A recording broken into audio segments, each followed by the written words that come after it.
नमस्कार, मैं रवीश कुमार। 1864 में रेड क्रॉस की स्थापना हुई। तब से लेकर युद्ध पर जितनी भी पुरानी फिल्में बनी हैं, उसमें एक तस्वीर रेड क्रॉस के बक्से की होती ही थी। उसके बाद प्रथम विश्व युद्ध और फिर दूसरे विश्व युद्ध तक आते आते मानवतावादी मदद का काम राष्ट्रीय और अंतर्राष्ट्रीय स्तर पर संगठित रूप से होने लगा। बहुत से संगठन ऐसे हैं जो पेशेवर रूप से इस काम को करते हैं। इसलिए करते हैं कि युद्ध, प्राकृतिक आपदा, सरकारों और सेना के अत्याचार के शिकार और विस्थापित लोगों की जरूरतें अलग अलग होती हैं। आमतौर पर हम मदद करने को कपड़ा और खाना बांटने तक ही समझते हैं, मगर इसके संसार में भी अनेक कहानियां हैं, अनेक रूप हैं। इसके अपने नियम हैं, विवाद भी हैं। जब खालसा एड नाम का संगठन बांग्लादेश पहुंचकर रोहिंग्या शरणार्थियों की मदद करने लगा तो दुनिया को अच्छा भी लगा और भारत में इन्हें ट्रोल भी किया गया, यानी भद्दी बातें कही गई कि कुछ लोग यह याद दिलाने से नहीं भूले कि एक सिख संगठन कैसे मुसलमानों की मदद कर रहा है, जबकि सिख धर्म गुरुओं और मुसलमानों के इतिहास का एक हिस्सा खूनी भी रहा है। बहरहाल ट्विटर और फेसबुक पर इन्हें भी आतंकवादियों का समर्थक बता दिया गया, इतना कि खालसा एड को सफाई देनी पड़ गई। कोई 10 दिन पैदल चलकर म्यांमार सीमा पर पहुंचा हो, वहां से नाव से बांग्लादेश पहुंचा हो, उसके घर उजड़ गए हो, बच्चों के पास पीने के लिए दूध ना हो, वो जरूर आतंकवाद को फैलाने के लिए तो इतना जोखिम नहीं उठाया होगा। इसे देखने का एक नजरिया मानवतावादी भी हो सकता था, मगर टीवी और मीडिया, राजनीतिक क्षेत्र में इसे हिंदू मुस्लिम एंगल से ही ज्यादातर देखा गया। लेकिन इंसानियत का नजरिया पीछे छूटता चला गया। खालसा एड के लोग बांग्लादेश पहुंचकर 50,000 लोगों की मदद करने में जुट गए, खाना खिलाने लगे। जब ट्विटर पर एक महिला ने पूछा कि क्या आप पाकिस्तान जाकर सिखों की भी मदद करेंगे जिन्हें जजिया देना पड़ता है, वैसे पाकिस्तान में जजिया लगने का कोई प्रमाण तो है नहीं, फिर भी इस तंज पर खालसा एड ने भी व्यंग्य के लहजे में जवाब देते हुए कहा कि हम न सिर्फ सिख बल्कि 2005 के भूकंप में और 2009 के स्वास्थ्य संकट में भी हिंदुओं की मदद कर चुके हैं। खालसा एड का कहना था कि रोहिंग्या मुसलमानों की स्थिति बहुत ही खराब है। जिस वक्त रोहिंग्या को बसाने या भगाने की बात हो रही थी, खालसा एड उनकी भूख की चिंता कर रहा था, दवा की चिंता कर रहा था, भावनात्मक सुरक्षा की चिंता कर रहा था। जरूरत है कि हम इन मानवतावादी संगठनों की भूमिका को भी ठीक से समझें। 28 अक्टूबर 2010 का बीबीसी पर सौतिक विश्वास का एक लेख है, आप देखिएगा। इस लेख में बताया गया है कि 1943 में भारत में जब अकाल पड़ा और बंगाल में लाखों लोग भूख से मर रहे थे, तब ब्रिटेन के प्रधानमंत्री विंस्टन चर्चिल ने भारत तक अनाज पहुंचने की तमाम कोशिशों को धीमा कर दिया, रोक दिया। उल्टा भारत से चावल का उस वक्त निर्यात किया गया। चर्चिल ने सक्रियता नहीं दिखाई और बंगाल के अकाल में 30 लाख लोग मर गए थे। इसलिए मानवतावादी मदद की अहमियत को राजनीतिक विवाद से अलग हटकर देखना और समझना चाहिए। आप भले ही किसी समुदाय के बारे में कुछ भी राजनीतिक नजरिया रखते हो, रखिए, लेकिन किसी संगठन, किसी मुल्क का असली इम्तिहान यही है कि संकट के वक्त प्यासे को पानी कौन पिलाता है, भूखे को भोजन कौन देता है। 2015 में सीरियन बच्चा आयलन कुर्दी तुर्की के द्वीप पर जब मिला और इसकी तस्वीर पूरी दुनिया ने देखी तो हंगामा मच गया। पूरी दुनिया ने सीरिया के संकट की गंभीरता को समझा और अपनी अपनी सरकारों की तरफ देखा कि आप क्या कर रहे हैं। एक बच्चे की लाश इस तरह से नदी के किनारे पड़ी हुई है। इसी तस्वीर को देखने के बाद मिडलैंड लंगर सेवा सोसाइटी के सिख रिफ्यूजियों की मदद के लिए आगे आए। वियना का एक सिख समुदाय है, सिख हेल्प, ऑस्ट्रिया के बैनर तले रिफ्यूजियों को रेलवे स्टेशनों पर खाना उपलब्ध कराने लगा। आप सोच सकते हैं कि जिस आईसिस को लेकर दुनिया भर में दहशत हो, वहां पर ये मानवतावादी संगठन मदद पहुंचाने चले गए। शरणार्थियों को लेकर घरेलू राजनीति दुनिया भर में प्रभावित होती रहती है। जर्मनी में एंजेला मार्केल चौथी बार तो जीत गईं, मगर तुर्की और ग्रीस से लाखों की संख्या में आए शरणार्थियों को मदद देने या शरण देने को लेकर उन्हें नुकसान उठाना पड़ा। फिर भी एंजेला पीछे नहीं हटी और इसका लाभ उठाकर दक्षिणपंथी ताकतों ने जर्मनी में अपना काफी विस्तार किया है। शरणार्थियों को लेकर हमारी समझ इतिहास से कट गई है। इस सब के बीच आपको एक घटना की याद दिला दें, जिसके लिए 18 मई 2016 को कनाडा के प्रधानमंत्री जस्टिन ट्रूडो ने अपनी संसद के हाउस ऑफ कॉमन्स में औपचारिक तौर पर माफी मांगी। 1914 की इस घटना को कामागाटा मारू के नाम से जाना जाता है। तब समुद्री जहाज में आए 376 लोगों को वैंकूवर के बंदरगाह से वापस लौटा दिया गया। इनमें से अधिकतर लोग सिख समुदाय के थे। जहाज में बैठे कनाडा के सिर्फ 20 नागरिकों और एक डॉक्टर और उसके परिवार को ही जहाज से उतरने दिया गया। बाकी सबको जहाज समेत वापस लौटा दिया गया। यह जहाज 2 महीने तक बंदरगाह पर खड़ा रहा और अंत में कनाडा की सेना ने उसे वहां से वापस जाने को मजबूर किया। जितने समय यह जहाज बंदरगाह पर खड़ा रहा, अंतर्राष्ट्रीय सुर्खियों में रहा और इसकी वजह से कनाडा की इमिग्रेशन पॉलिसी की काफी आलोचना हुई।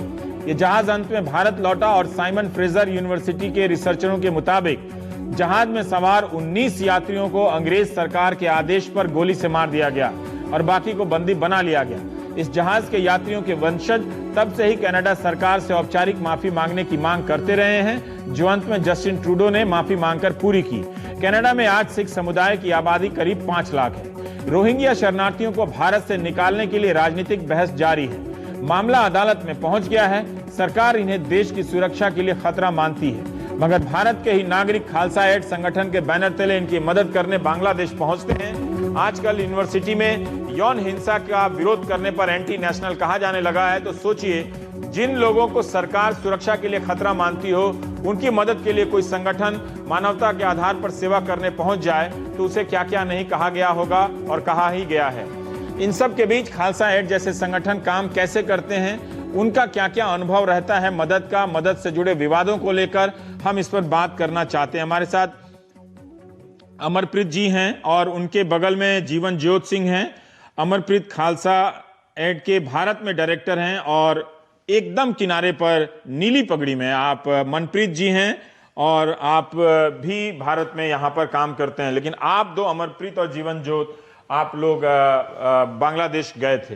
अमरप्रीत जी, हम जो अखबारों में रिपोर्ट देख रहे हैं वहाँ की स्थिति के बारे में, मैं थोड़ा सा आपसे उसका वर्णन सुनना चाहता हूँ कि क्या आपने देखा जब वहाँ पर पहुँचे और क्यों आपको लगा कि इस तरह के लोगों की इस वक्त मदद करनी चाहिए, इन्हें लेकर विवाद कुछ भी हो, नजरिया कुछ भी हो। फर्स्ट ऑफ ऑल, जब हम वहाँ पे पहुँचे तो हम ये सोच के गए थे कि जैसे न्यूज़ चैनल में आ रहा है कि वहाँ पे ऐसे हालात हैं, कोई मुस्लिम्स कम्युनिटी को ऐसे अत्याचार किया जा रहा है तो उनको ज़रूरत है कुछ। तो जैसे हमारी हिस्ट्री रही है खालसा एड की, 99 में हमने स्टार्ट किया था ये ग्रुप। तो कहीं पे भी कोई डिजास्टर आए, कहीं पे कोई जंग लगे, या इराक है, सीरिया है, लेबनान, कहाँ पे भी कहीं पे भी पूरी दुनिया में कुछ हो तो हम जाते हैं। तो हम 2 लोग असेसमेंट करने के लिए निकले थे कि वहाँ पे हालात देख के आए। हमने वीज़ा लिया, तो हम जब वहाँ पे पहुँचे तो हमें जाके ऐसा लगा कि मीडिया तो कुछ दिखा ही नहीं रही एक्चुअल में, क्योंकि मीडिया में दिखा रहे थे 50,000 लोग हैं, 1 लाख लोग हैं। जब हम पहले दिन वहाँ पे पहुँचे तो मेरे ख्याल 3 लाख के करीब वहाँ पे लोग थे। एक ही कैंप वहाँ पे टेकनफ में कैंप था, वहाँ पे ही कुतुपालंग एरिया, कुतुपालंग में ही तकरीबन 1.5 लाख लोग वही कैंप में था। तो हमें तो समझ ही नहीं आया कि हम जो प्री असेसमेंट करके निकले थे कि इतने लोग हो गए, हम उनको क्या हेल्प कर सकते हैं, वो बिल्कुल ही हमारी कैलकुलेशंस ऑपोजिट निकली। तो सेकेंड डे हमने देखा कि अब हम क्या कर सकते हैं। फिर हमने वो पॉइंट ढूंढा कहाँ से ये लोग आ रहे हैं। तो वहाँ पे एक आइलैंड है, शाहपुरी आइलैंड, वो आइलैंड पे हमने पहुँच की।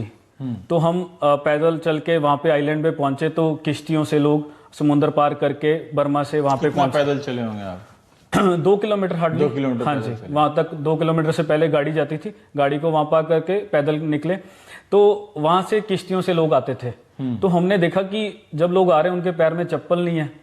एक एक दिन का बच्चा हमने देखा, उनकी वीडियो बनाई कि यार ये बच्चों की क्या हालात है, इनको खाने को कुछ नहीं है, पीने को पानी नहीं है। हमने काफ़ी मिशंस किए और पानी की बोतलें बांटी, लेकिन वहाँ पे जाके पता चला कि एक एक सिप पानी की क्या कीमत रखती है। हमने एक बोतल में से 10 लोगों को पानी पिलाया, और जिंदगी, एक बोतल में से 10 लोगों को पानी पिलाया, क्योंकि पानी की रिक्वायरमेंट इतनी थी। क्योंकि जो लोग थे वहाँ पे कोई रिलीफ ही नहीं पहुंचा रहा था। क्योंकि जब वो जैसे हमने पूछा उन लोगों से कि आपको कितने दिन हो गए वहाँ से आए हुए बर्मा से, तो कई कहते थे कि हम पहाड़ों के नीचे छुपे हुए थे, कई लोग कहते थे कि हम अपनी जान बचा के जंगलों में छुपे हुए थे। फिर उसके बाद हमें किश्ती मिली, किश्ती में बैठ के आज 10 दिन बाद यहाँ पे पहुंचे। कोई ऐसा नहीं था कि वहाँ से ट्रांसपोर्टेशन की तो यहाँ पे आधे घंटे में पहुंच गए। 10-10 दिन, 15-15 दिन भूखे रह के, तो हमने इमीडिएटली वहाँ पे रिस्पॉन्स। आपके यहाँ, आप अभी हिंदुस्तान में किस शहर से हैं? पंजाब? मैं पटियाला से। पटियाला से। तो हाँ। पटियाला में माँ बाप ने नहीं कहा कि वहाँ मत जाओ? माँ बाप को अब तो प्रैक्टिस हो चुकी है, क्योंकि प्रैक्टिस हो गई है। काफी टाइम से, पिछले 4-5 साल से हम मिशन कर रहे हैं इंडिया में। कहीं पे भी कुछ हो तो जाते हैं। अभी रिसेंटली श्रीलंका भी जाके हैं फ्लड्स में। वहां भी हो गया। हाँ, नेपाल भी गए थे, श्रीलंका भी गए थे। जीवन ज्योत, आप बता सकते हैं जब आप लोग वहां पहुंचे और लाखों लोगों को देखा वहां पर, 1.5 लाख 2 लाख, थोड़ा और डिटेल बता सकते हैं कि वो किस हालात में थे? देखिए, हम ये सुनते हैं कि वो बुरे हालात में थे, लेकिन पता नहीं कि वो बुरे हालात क्या थे और किस तरह से थे। हम जब पहले वहां पहुंचे थे तो हालात तो बुरे, तो बदतर हालात थे, बुरे भी नहीं थे वो। तो हम कह सकते हैं वर्स्ट ऑफ द वर्स्ट कह सकते हैं हम उसे। जैसे इन्होंने बताया, खा पी रहे थे या नहीं, ऐसा कुछ नहीं था। मैं आपको बता रहा हूँ कि नंगे पैर, तन ढकने को कपड़ा नहीं, एक दिन का बच्चा, 5 दिन का बच्चा और 7 दिन का बच्चा हमने देखा था, जो माएँ लेके वहां से बॉर्डर से, शाहपुरी आइलैंड से यहाँ टेकनफ तक पहुंचते हैं। तो एक विलेज है वहां पे, मुंडू, वहां से वो बोट हायर करते थे और यहाँ तक आते थे। तो कई लोग तो ऐसे थे जिनके पास पैसा था, जो टाइम पे निकल आए तो वो था, जिन्हें एकदम से आना पड़ा तो उनके पास तो पैसे भी नहीं थे। और क्या था कि वो हम फिर यहाँ से शाहपुरी से मुंडू तक गए और उनके लिए बोट्स हायर की हमने। कुछ 50-60 के करीब जो वहाँ पे रिफ्यूजीज थे वहाँ थे, जिनमें छोटे बच्चे थे और मैक्सिमम जो थी वो फीमेल थे। तो हालात तो आपको बता रहे हैं कि एक ही बोतल में से 10 लोगों ने पानी पिया, खाना खाया। इमरजेंसी फूड के तहत हमने उनके लिए वेफर्स थोड़े से और छोटे जो केक्स आते हैं, पैकिंग आती है, हम वो खरीद के। आपके अलावा और कोई वहां पर संगठन नहीं था? मतलब हमारे अलावा कुछ लोग जो लोकल लोग थे वो हेल्प कर रहे थे उनकी। लेकिन जैसे हम गए तो हमने उनसे बात की लोकल लोगों से, और उन्होंने फिर हमारे साथ लग के हमने उनके लिए सारा सामान परचेज किया। हमने नियर बाय मार्केट से हमने सारा सामान लेके आए हम। और फिर वहां पे जहाँ पे ट्रांजिट पॉइंट था, जहाँ बोट आके रुकती थी, वहां पे हमने पानी पिलाना शुरू किया।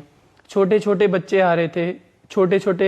मैं आपको बता रहा हूँ कि एक दिन का बच्चा, आप सोच सकते हैं, उसे पानी तो नहीं पिला सकते, लेकिन हमने देखा जब उसे एक दिन का बच्चा, तो एक हमारे इट वाज चिल्स एक्चुअली। तो मैं आप बता नहीं, वो यहाँ पे हम कैमरा पे या लिख के किसी चीज पे नहीं बता सकते। लोग आपकी तरफ देख के टूटे होंगे जब आप पानी लेकर पहुंचे होंगे या बिस्किट लेकर पहुंचे होंगे। सर, हम तो जैसे सामान परचेज किए, हमने तो यही सोचा था कि चलो पानी उनको बॉटल्स दे देंगे। लेकिन मैं आपको बता रहा हूँ, इतने मिशंस किए हैं, ट्रक के ट्रक पानी की बॉटल्स बांटी हैं, लेकिन यहाँ पे जो वैल्यू थी ना पानी की, हमको कईयों ने ट्रोल किया कि आप सिर्फ पानी पिलाने पंजाब से वहाँ पे क्यों चले गए, सिर्फ पानी पिलाने के लिए गए थे। तो जो पानी की वैल्यू वहाँ पे थी ना, तो जो हमारे धर्म ने सिखाया कि शरबत का भला, जिसको भी कुछ भी ज़रूरत है खाने की या पीने की, वो उनको देना है। और एक्चुअल में ज़रूरत वहीं पे थी, वहाँ पे वैल्यू पता चल रही थी कि पानी क्या होता है, पानी की कीमत क्या है। सो मतलब सिचुएशन ऐसी थी कि हमें ऐसा चल रहा था कि हमारी टीम कल ही यहाँ पे पहुंच जाए और 50 लोगों की, और इतना काम करें इन लोगों के लिए जो इनको जरूरत है उनको पिला दें। लेकिन अनफॉर्चुनेटली हमारे जो वीजा का प्रोसेस था दूसरी टीम का, वो डिले हो गया था थोड़ा। लेकिन जो खासकर जो औरतें थी, उनकी क्या स्थिति थी? कोई डॉक्टर वगैरह कुछ नहीं, सब ऐसे खुले में लोग थे? नहीं, डॉक्टर्स वगैरह, क्योंकि ये इशू काफी पुराना चल रहा है। एक ऑर्गेनाइजेशन IOM करके इंटरनेशनल लेवल ऑर्गेनाइजेशन है, वो मेडिकल के ऊपर बहुत अच्छा काम कर रही थी वहां पे। उन्होंने हॉस्पिटल्स के साथ टाई अप करके सारी एम्बुलेंसेज उन्होंने हायर की हुई थी। तो जैसे हमें भी कोई केस पता चलता था मेडिकल, क्योंकि हम भी सब कुछ नहीं कर सकते थे, हम 2 लोग थे पहले, तो हमने उनको कॉल किए था, भी ये मेडिकल केस यहाँ पे है, आप एम्बुलेंस भेजिए, तो वो हॉस्पिटल ले जाते थे। तो अलग अलग टीम अलग अलग लेवल पे काम कर रही थी, लेकिन हमारा फोकस यही था कि कोई भूखा ना सो सके। जिसको जरूरत है खाने की, जिसको जरूरत है पीने की, कई दिनों के भूखे थे। हाँ, 10-10 दिन का। मैं आपको बता रहा हूँ कि उनके पास कपड़े ही नहीं थे पहनने को। सर, हम तो यहाँ पे ब्रांडेड चाहते हैं कि हम ये ब्रांड का डालें, ये करें, हम भी ऐसे करते हैं, लेकिन वहां पे जाके पता चला कि यार अपना बॉडी ढकने को उनके पास कपड़ा नहीं है। बच्चों के 99% किसी के पैर में चप्पल नहीं थी, और सभी लोग 10-10 दिन 12-12 दिन आ रहे थे। और एक सिचुएशन ऐसी बताना चाहूंगा कि हमने न्यूज में सुना था, हमको कहीं ने पूछा वहां पे ऐसा इशू चल रहा है, लेकिन कहते थे कि वहां पे लोगों को मारा जा रहा है, यही न्यूज आ रही थी, वहां पे अत्याचार हो रहा है। तो हमने एक लड़के को वहां पे मिले, उसका हाथ यहां से काटा हुआ था, 2 हिस्से थे, उसने पूरा शिकंजा बना के ऐसे तारों से तार यहाँ पे बांध के अपना हाथ ऐसे बांधा हुआ था। मेरे पास क्लिप भी है, उसका इंटरव्यू भी है। मैं मतलब कैमरे के सामने इसलिए बता रहा हूँ, हाथ काट दिया था लोगों ने, काट दिया था वहां पे। वो अपनी जान बचा के कैंप में बैठा था। हम उसको खाना देने गए तो उसने बताया लोकल लैंग्वेज में, तो हमने जो ट्रांसलेटर था उसने बताया कि इसका हाथ ऐसे काटा है। बिल्कुल 2 पार्ट्स हो चुके थे। मतलब ऐसे कई लोग थे, लेकिन हमारा फोकस था कि हम इनको जो शरबत का भला, हमारी कम्युनिटी ने हमें दिया है, हमारे गुरुओं ने हमें मैसेज दिया कि आपने सभी का भला करना। तो हम वही मैसेज लेके सभी को खाना खिलाने गए थे, पानी पिलाने गए थे कि कोई भूखा ना सो सके। दैट्स एक जो पूरी धारा यहाँ बहस की चल रही थी कि इनमें से ये सुरक्षा के लिए खतरा है और ये कोई बहुत निर्दोष लोग नहीं हैं, जिस तरह से बर्मा की सरकार कहती है।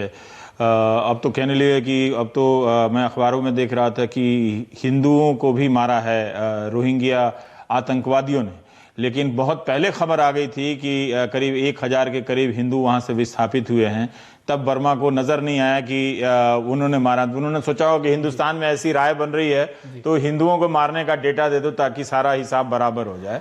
सर देखो भी पॉलिटिकल जो भी गेम है, ये जो पॉलिटिकल बंदे एक्सपर्ट हैं वो बता सकते हैं। हाँ, अगर कोई इंटेलिजेंस सर्विसेज कहती हैं कि इनसे हमें खतरा है इंडिया में, तो वो प्रूफ के साथ उनको बाहर निकाल सकती है। हम कौन सा उनको वहाँ पे वीज़ा देने गए हैं या हम लैंड प्रोवाइड करने गए हैं वहाँ पे भी, हाँ आप इंडिया आ जाओ। हम तो भूखे को रोटी खिलाने गए हैं, ये हमारा फर्ज है। हम नहीं देख सकते किसी को भूखा। इंडिया में कितने प्रोजेक्ट हुए हैं, Assam, Chennai, Manipur, Muzaffarnagar rights, Saharanpur rights, Gujarat floods, Assam floods, कहीं पे भी, जम्मू कश्मीर और लातूर में कुछ सोखा पड़ा, सभी जगह गए हैं। जहाँ पे ज़रूरत है हम जाते हैं। 99 से काम कर रहे हैं। अभी तक इंडिया में 18 मिशंस कर चुके हैं, कहीं पे भी कुछ आया वहाँ पे पहुंचे। जीवन कोई ऐसा तो कोई किस्सा होगा जिसमें लगा हो कि आप बचाना चाहते थे, बचा नहीं पाए उन लोगों? बचाना चाहते थे ऐसा तो कोई किस्सा नहीं था सर। हाँ। कि ऐसा था कि क्योंकि जो भी लोग वहाँ पे आ रहे थे भूख प्यास से थे और हमने अपनी तरफ से पूरी इसी चीज की कोशिश की कि कोई 10-15 लोग कितने लोगों का खाना खिला पाए होंगे? तो बहुत लोग तो तरसते भी होंगे कि इतने लोगों को मिल गया, बाकी हाँ, को नहीं मिला। हमारा मेन मोटिव था सर कि जैसे ट्रांजिट कैंप बताया आपको, एक एरिया पे ट्रांजिट था। हाँ। तो कुछ लोग पहले विस्थापित हो चुके थे कैंप्स में, तो ऐसा था उन तक एड पहुंच रही थी, लोकल ऑर्गेनाइजेशंस और ये जो सब एड पहुंचा रहे थे। हमारा मेन फोकस था कि जिस पॉइंट पे वो उतर रहे हैं, हमें पता था कि वो 3-4 दिन 5 दिन से कुछ खाए नहीं है, तो हमने उसी को टारगेट किया। पहले उसको टारगेट किया, फिर हमारे जो लोकल कुछ कॉन्टैक्ट्स थे, जो लोकल हमारे साथ वॉलंटियर्स थे, उनसे बातचीत करके ये हमें पता चला कि अब जो मूवमेंट है रिफ्यूजीज की वो थोड़ी कम हो गई है। तो हमने अगले दिन फिर किचन जो है लोकल वहाँ पे एरिया में शिफ्ट कर दिया। हाँ, लोकल कैंप में नहीं शिफ्ट किया हमने, लोकल एरिया में। हमें इनिशियली तो हमें स्पेस नहीं मिल पाई, हमारा कोई बेस नहीं बन पाया इनिशियली, 1 आध दिन पहले।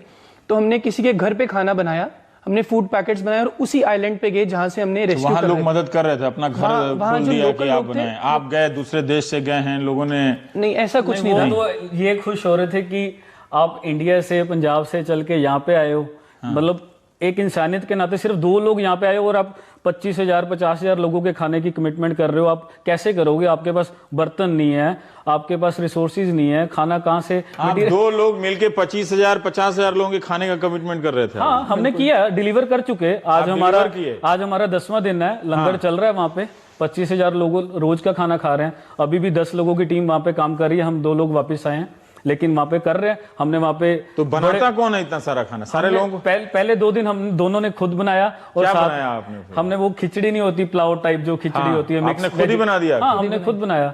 हमें आता था, हमने बना लिया, एक्सपीरियंस था। क्योंकि काफी डिजास्टर्स में, नेपाल में जैसे भूकंप आया था, 45 दिन 3 टाइम का खाना हमने खालसा एड की तरफ से डिलीवर किया। 2 टाइम का खाना, 1 टाइम की चाय। तो काफी पैसा लगा होगा 25,000 लोगों को खिलाना। हाँ, मैंने आपको बताया ना, जैसे 2 दिन काम किया ना, उसके बाद अवेयरनेस आनी शुरू होगी कि एक सिख ऑर्गेनाइजेशन खालसा एड के नाम की वहां पे लंगर चला रही है। तो जो लोकल कम्युनिटी थी, बांग्लादेशी पीपल थे, उन्होंने हमें ईमेल्स के थ्रू अप्रोच करना शुरू किया। हमारे ऑफिस से फोन आने लगे कि वो आपको सामान देना चाहते हैं क्योंकि आप बना के खिला रहे हो, सूखा नहीं दे रहे। क्योंकि काफी लोग थे कि वो सूखा पैकेट चावल का, चाय का ऐसे दे रहे थे, तो उनके पास चूल्हा नहीं है, उनके पास कुछ नहीं है, वो बनाएंगे कैसे? लेकिन हमारे दिमाग में जो जनता होती है, नहीं हमारे कॉन्सेप्ट है, तो हम तो इसकी आवाज कभी सुनते नहीं हैं। हमेशा सरकारों की आवाज सुनाई देती है, प्रवक्ताओं की, लेकिन आज सिर्फ 2 लोग पहुंचे हैं और बांग्लादेश की जनता आपके पीछे पहुंच गई है ना? सर, उन्होंने डिलीवर किया। अभी कल एक इंडिविजुअल लेवल पे कोई बंदा आया, तो उसने तकरीबन मेरे ख्याल 25 बोरी चावल की हमें डोनेट की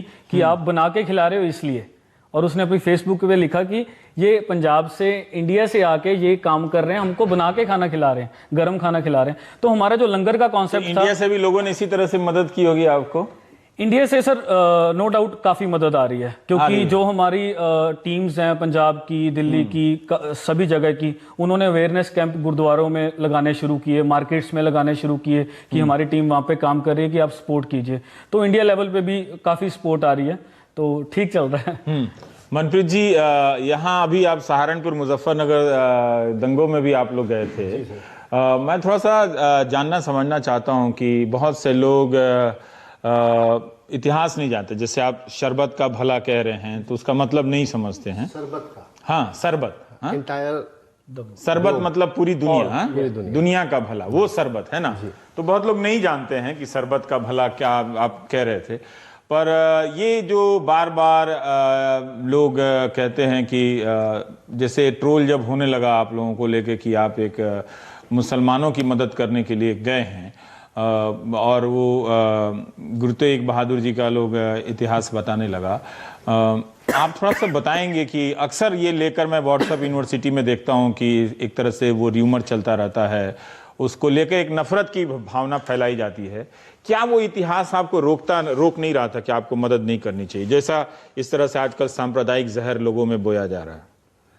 सर, अगर हम ये ना करते तो शायद कहीं ना कहीं अपने ऊपर धिक्कार होती कि गुरु तेग बहादुर महाराज ने किसी और धर्म के लिए अपनी प्राण त्याग दिए थे, और आज एक और धर्म मुश्किल में है और आज उनके सिख हाथ पे हाथ धर के बैठे हैं, तो शायद हमको ये आपकी ज्यादा दुख व्याख्या होता। हाँ? जी, देखिए, ये आपकी व्याख्या है, कितनी खूबसूरत व्याख्या कि उन्होंने किसी धर्म की रक्षा के लिए अपनी जान कुर्बान की, और आप कैसे बैठे रह सकते हैं दूसरे धर्म के लोगों मेरे को लगता है कि हम शर्मसार हो जाते हैं कि कहाँ, मतलब वो हमको मिलेंगे कभी तो वो कहेंगे तुम क्या करने गए थे, तुम्हारे लिए एग्जाम्पल सेट करके आया था मैं एक, कि तुमने धर्म नहीं देखना। और अगर हम धर्म देखना शुरू कर दें सर, तो हम सेवा नहीं कर सकते, और अगर हमने सेवा करनी है तो हमारे लिए धर्म तो सिर्फ इंसानियत ही है। किसी विक्टिम के फेस पे थोड़ी ना लिखा हो उसका धर्म क्या है। हमें तो जैसे ये इशू चल रहा था कि वहाँ पे आप मुस्लिम की हेल्प करने गए, वहाँ पे हिंदू कैंप में बैठे हैं, लेकिन हम इशू क्यों बनाए कि वहाँ पे ये लोग हैं, ये क्रिश्चियन है, या ऐसे हैं या ऐसे हैं। सभी लोग हैं वहाँ पे, अपनी जान बचा के जो भाग के आ रहा है तो उसको खाने की जरूरत है तो खाना दे रहे हैं। जो कम्युनल यूनिवर्सिटी है इंडिया में, जो कम्युनल यूनिवर्सिटी चलाती है, उसमें ये खूब चलता है। अर्जुन देव जी को लेकर और गुरु तेग बहादुर जी को लेकर खूब चलता है। हमने भी कभी ये नजरिए से इस चीज को नहीं देखा कि उसमें ये बात है। अमरप्रीत की तबीयत वहाँ खराब हो गई थी, मतलब बहुत ज़्यादा तबीयत खराब हो गई थी। मतलब हम सुबह 3:30-4 बजे रोज बात करते थे कि अब नेक्स्ट क्या है, तो उसी टाइम पे ये ट्रोल्स शुरू हो चुके थे। तो फिर हमने यहाँ पे, क्योंकि दिल्ली से कोऑर्डिनेशन सारी हो रही थी, तो हमने फिर प्लान बनाया कि हम अवेयरनेस कैंप्स लगाएंगे अलग अलग जगह पे, चाहे वो मंदिर हो, गुरुद्वारा हो, मस्जिद हो, मतलब दिल्ली या जी।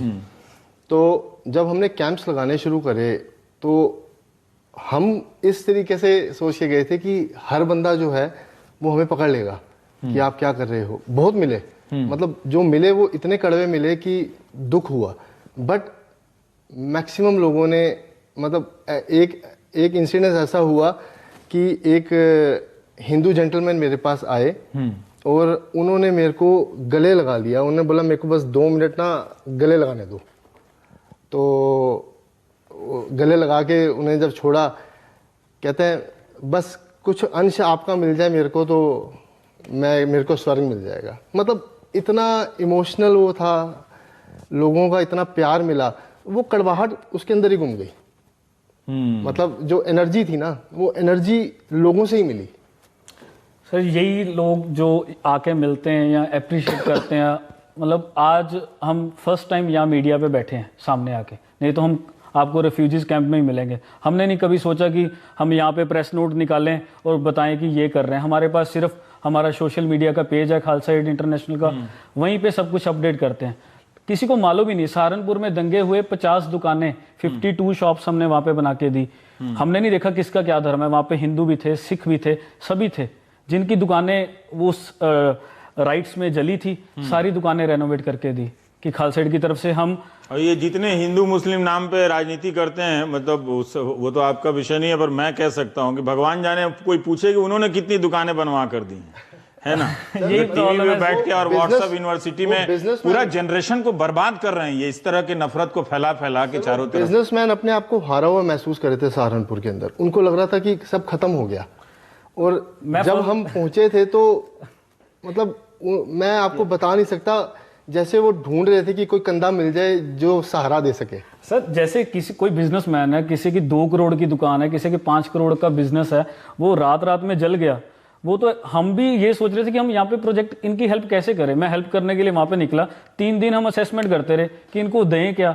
इनको गिल्टी फील होती है कि यार कोई 5 करोड़ का मालिक हो तो उसको पूछूं कि आपको क्या हेल्प चाहिए। लेकिन हमने फिर प्रैक्टिकली सोचा कि इनको अभी हौसले की जरूरत है। हौसला देते देते उनको साथ में लगाया। हमारी 15 लोगों की टीम साथ में लगी, सभी की दुकानें जो जली थी वहां पे उसको सफाई की।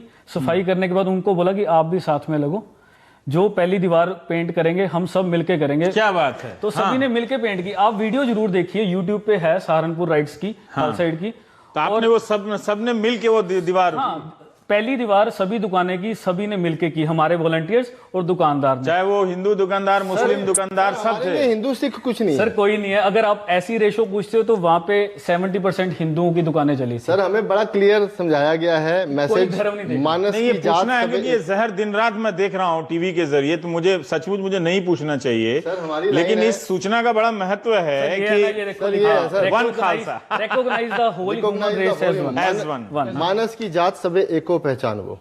मतलब ये जो मनुष्य की जात है ये अपने आप में एक है।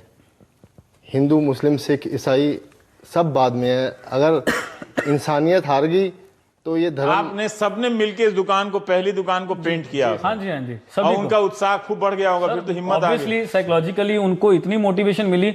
तो उनके इंटरव्यू आप सुनेंगे ना, हाँ। तो लास्ट एक जेंटलमैन ने इंटरव्यू दिया, कहते खालसा एड की टीम ने हमारी दुकानें नहीं पेंट की, उन्होंने हमारे दिल को पेंट किया। ये उनकी बाइट हमारी, और उनकी कड़वाहट भी चली गई होगी ऑब्वियसली। पूरा, हाँ? कहते सर कोई आता था यहाँ पे पूछने की आपका नुकसान कितना है, पहले असेसमेंट करता था, बाद में 10,000 का चेक बांट गया सभी को, किसी को 50,000 रुपये मिल गया। हम क्या करें 50,000 रुपये का, लेकिन जो आपने काम किया दुकानें पेंट करके, उसको रेनोवेट करके, उनको पंखे लाइटें सब कुछ लगवा के, ग्लो साइन लगा के, उसको बाद उनको डिलीवर की। ये चर्चा चल रही है कि मानवतावादी मदद को हम किस नजर से देखें, धर्म की नजर से देखें, राजनीति की नजर से देखें, या फिर वो लोग जो कर रहे हैं उनकी नजर से देखें, वो करते हुए क्या महसूस करते हैं। हमें एक ब्रेक लेना पड़ेगा, फिर लौट कर आएंगे, ये चर्चा चलती रहेगी।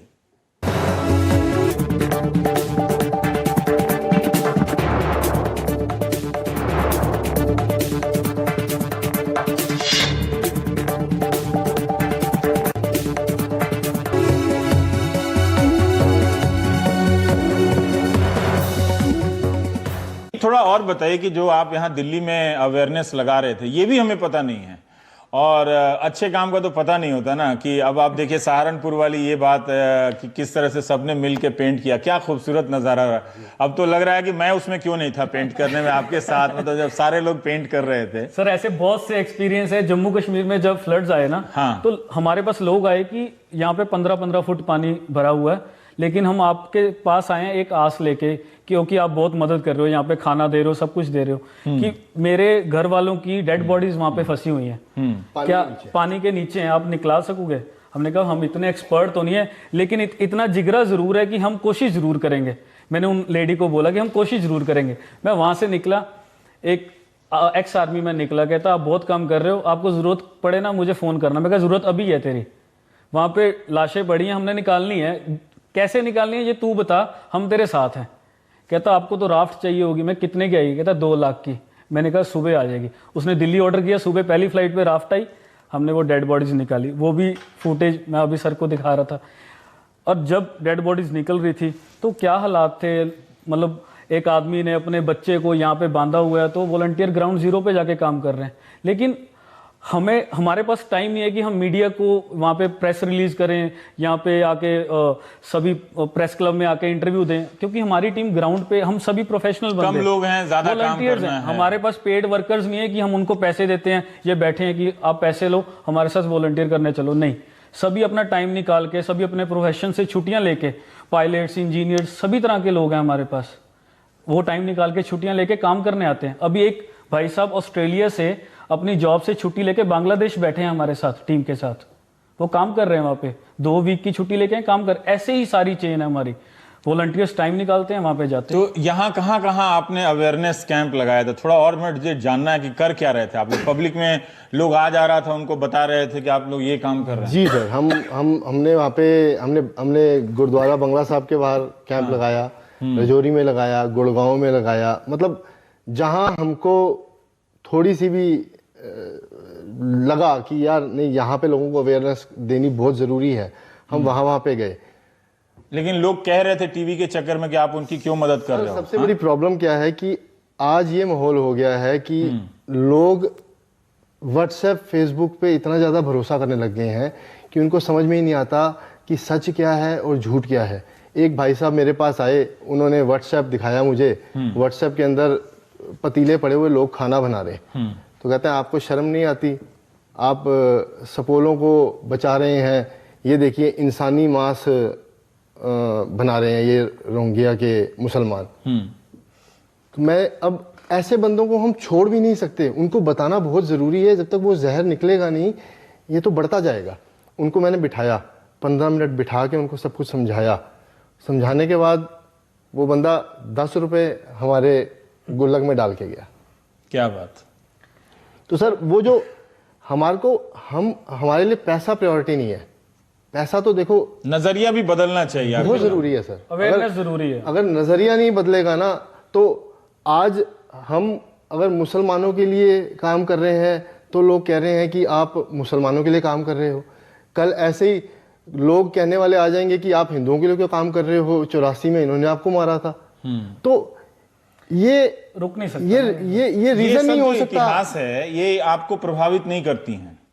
नहीं सर, नहीं करती। नहीं सर, हमें देखिए, मैं इसलिए पूछ रहा हूं कि मेरा अपना अनुभव रहा है सिख समुदाय के लोगों के साथ कि इतना कुछ झेला आप लोगों ने, सचमुच 47 में झेला आप लोगों ने, भावनात्मक रूप से सारा संपत्ति घर सब बिछड़ा, फिर भी 84 में झेला आपने, सब झेला, फिर भी आप लोग उस तरह से वो जहर जिस तरह से हिंदू मुस्लिम ये हिंदी पट्टी में और चारों तरफ फैलती है, ये मुसलमान ऐसे होते हैं और हिंदू ऐसे होते हैं, लेके जो पूरा जहरीला वातावरण फैलता है, आप लोगों के भीतर वो गुस्सा नहीं रहता कि हमें बदला लेना है? सर बड़ा क्लियर बात बताया तो आपके भीतर वो डर भी नहीं रहता है कि कोई दूसरा समुदाय आकर आपके ऊपर चढ़ जाएगा या आबादी खा जाएगी आपको? ये सब आपके भीतर क्यों नहीं होता है? सर रीजन ये है कि फर्स्ट ऑफ ऑल जो हमारा गुरु ग्रंथ साहब है, उसमें सभी धर्मों के जो लोग थे, बैकग्राउंड्स के लोग थे, उनकी बाणी लिखी हुई है। उनसे हमें पढ़ के मोटिवेशन मिलती है कि अगर हमारे गुरु ही नहीं फर्क समझा तो हम कौन सी चीज हैं, हम कौन लोग हैं कि हम फर्क समझना इन शुरू। सब घटनाओं का क्यों नहीं असर? क्योंकि क्यों नहीं, वो जैसे कहते हैं ना कि वो तलखी भरी होती है, जैसे देखते हैं कि व्हाट्सएप में कि चल रहा है कि मुसलमानों ने ये कर दिया, मुसलमानों ने वो कर दिया, और एक जहर फैल रहा है, तो उससे ज्यादा तो आप लोगों ने जान गंवाई है और भुगता है दोनों कम्युनिटी से। अगर 84 के हिसाब से देखें तो मारने वाले कौन थे, है ना? और अगर 47 में देखें तो आप लोगों ने एक तरह से मुस्लिम कम्युनिटी के भी शिकार हुए। दोनों कम्युनिटी से आपका इतिहास, मतलब नरसंहार को झेला आप लोगों ने, फिर भी वो बिटरनेस तलखी क्यों नहीं कि बदला लेना है, पीढ़ियों को बताना है, बच्चा बड़ा हो व्हाट्सएप ठेल के बताना कि तुम्हें ऐसा करना है, आप लोग क्यों नहीं करते? मेरे खुद की फैमिली 47 में दादी लोग वहां से आए पाकिस्तान से, 84 में हम हरियाणा से उजड़ के पंजाब में आए, हमारी फैमिली का भी बैकग्राउंड है। हमारे घर वालों ने भी बताया कि हमारे साथ ऐसा हुआ, हमारी दुकानें लुट गई, सब कुछ हो गया। तो वो जो लोग थे वो सभी कम्युनिटी में है, चाहे वो मुस्लिम है, जो मुस्लिम ने हमारे साथ किया, जो हिंदूज ने हमारे साथ किया, किसी भी कम्युनिटी ने अगर हमारे साथ कुछ किया, वो कुछ लोग थे, वो ग्रुप था कुछ जिन्होंने गलत काम किया। हमारी कम्युनिटी में भी अभी हमको, सिख कम्युनिटी में कई लोग कहते हैं कि आप क्यों कर रहे हो हेल्प, हमको गालियां निकाल रहे हैं कि आप सिख होके दूसरे की मदद क्यों कर रहे हो। लेकिन वो लोग ऐसे हैं जिन्होंने सिर्फ धर्म को भेष बनाया और एक्चुअल में प्रैक्टिकल करना नहीं सीखा कि हमारे गुरुओं ने किसी के लिए जान दिया और हम सिर्फ रोटी नहीं खिला सकते। क्या वो लोग हैं। मनप्रीत जी, आपका इस पे टेक जानना चाहता हूँ, फिर मैं ब्रेक लूंगा। सर मैं वो जानना जो बिटरनेस क्यों नहीं? मैं आपको एक छोटी सी बात बताता हूँ, मतलब जो दिल की बात है। सिख मरे, सिखों की हिस्ट्री है शहादतें देने की, बट जिस दिन सिक्खी मर गई ना, उस दिन ये धर्म खत्म है। तो ये सिक्खी नहीं मरनी चाहिए, सिख चाहे मर जाए, सिक्खी नहीं मरनी चाहिए। सिक्खी नहीं मरनी जो क्वालिटीज है ना जो आज जो उनकी जो एजुकेशन है जो हमारे गुरुओं की, जिस दिन वो खत्म होगी उस दिन सिख धर्म नहीं रहेगा। तो वो सिक्खी नहीं मरनी चाहिए। एक छोटा सा ब्रेक और ब्रेक के बाद हम कुछ और बातें करेंगे। पूछता कि आप इराक सीरिया बॉर्डर पे ब्रेड बांट रहे हो, वहां पे तो बॉम्ब चल रहे हैं। हाँ, और ISIS आतंकवादी दिन भर हम लोग चलाते रहते हैं। कई बार जो हमारे फाउंडर हैं खालसा एड के रवि सिंह, वो वहां पे जाते हैं, कई बार लाइव करते हैं, वो बताते हैं कि 1 किलोमीटर के बाद बॉर्डर है, वहां पे शेलिंग हो रही है। हम यहाँ पे बांग्लादेश गए, हम कई फ्रेंड सर्कल लेके, आप क्यों जा रहे हो वहां पे? लेकिन जो बात मनप्रीत जी ने बोली कि चाहे सिख मर जाए, सिक्खी नहीं मरनी चाहिए। अगर एक मिसाल जब सीरिया गए तो जान भी खतरे में है ना। नहीं तो बोल रहे हैं, लेकिन जो मिसाल कायम हुई ना कि सिख का जो फर्ज था असल में ये नहीं कि 4 बाउंड्रीज की तरफ आप सिर्फ वहां पे लंगर छका रहे हो, नहीं, ये पूरे ग्लोब में लंगर चलना चाहिए। ये जो गोलियां कहीं से भी चल रही हो, लंगर चलेगा। लंगर चलेगा, क्या बात है, भूखे को रोटी मिलेगी। क्या बात आपको है। एक लाइव एग्जांपल देता हूँ। हमारे जो हेड हैं रवि सिंह जी, क्योंकि वो ऐसे एरियाज में जाते हैं जहां पे जान का खतरा है। उन्होंने आज से तकरीबन 1 महीने पहले अपने फेसबुक पेज पे ये डाला कि अगर कल भगवान ना करे मैं किसी मिशन के ऊपर मर जाता हूं तो ये किसी धर्म के ऊपर नहीं जाना चाहिए। ये मेरा मैसेज है। उन्होंने डाला ये कि अगर उनकी मौत हो जाए, किसी कम्युनिटी में काम करते हुए मर जाए, तो धर्म के ऊपर नहीं डालना आपने। आप लोग क्यों नहीं मोर्चा संभालते हैं? अब मुझे लगता है कि अपना खालसा एड को यहाँ पर आकर राजनीति में जो इस तरह के जहर फैल गया है, आप लोगों की मदद की बहुत जरूरत है। सर, मैं सही कह रहा हूँ। नहीं, राजनीति में नहीं आना, मतलब समाज में आकर थोड़ा सा आप कुछ कहना चाह रहे थे, हमारा समय समाप्त हो रहा है। सर, हम ये चीज कहना चाहते हैं, हमारे पहले सिखिज्म में कास्ट डिस्टिंक्शन तो बिल्कुल भी नहीं है। हाँ, अकॉर्डिंग टू गुरु ग्रंथ साहिब हमारे में ये चीजें लिखी नहीं हुई है। 30 स्पिरिचुअल गुरुज हैं, जिसमें रविदास थे, कबीर थे, जट भी थे, कुछ और भी थे, लेकिन डिस्टिंक्शन नहीं था। अमृत मंथन है, मतलब एक तरह से। तो यही हमारा तो मेन मोटो यही है। कुर्बानी आपकी, मतलब उससे बेहतरीन धार्मिक साहित्य क्या हो सकती है? लेकिन ये है ना, पढ़ते सब हैं। हाँ, उसको प्रैक्टिक कोई नहीं करता। प्रैक्टिकलिटी में कोई सभी धर्म यही सिखाते हैं ना कि किसी का बुरा नहीं करना, किसी को मारना नहीं। कौन सा धर्म बताता है कि तू मुझको मार तो मेरा मांस खा, या मुझे जिंदा जला दे? कोई धर्म नहीं सिखाता। लेकिन हमारा धर्म भी नहीं सिखाता। लेकिन हमारा धर्म यह सिखाता है कि भूखे को रोटी, प्यासे को पानी, सिर पे छत चाहिए, जहां पे भी जरूरत है। कास्ट नहीं देखना, सब कमाल के लोग हैं आप लोग। बहुत बहुत शुक्रिया, मजा आया और काफी सकारात्मक कर दिया आप लोगों ने। कुछ दिन पहले गुरुद्वारा बंगला साहिब जी में गया था कि किस तरह से वहां की लंगर से हमारे लोकतंत्र के तमाम संघर्षों को मदद मिलती है, सब्सिडी मिलती है। पर ये जबरदस्त उदाहरण आप लोगों ने दिया कि रवि सिंह का, जो इसके संस्थापक हैं, कि वो अगर मर भी जाएं किसी कम्युनिटी के हाथों मदद करते हुए, तो उस कम्युनिटी पे ब्लेम नहीं आना चाहिए। सभी ये इतनी समझदारी आ जाए तो हिंदू मुस्लिम टॉपिक छोड़ के हम थोड़ा अस्पताल और शिक्षा पर भी बहस कर लें टीवी में। आप लोगों से मिलकर अच्छा लगा। आपकी ये लाइन याद रहेगी कि एक सिख भले मर जाए पर सिक्खी नहीं मरनी चाहिए। जिंदाबाद रहिए और अच्छा काम करते रहिए। आप देख रहे थे प्राइम टाइम। खालसा एड के लोगों से आपकी मुलाकात हुई, जितना वक्त मिला, जितनी बात हुई, वो सब आपके। बाकी आप इनके वेबसाइट पर जाइए, इनसे जुड़िए और इन्हें गले लगाइए। आप देख रहे थे प्राइम टाइम। नमस्कार।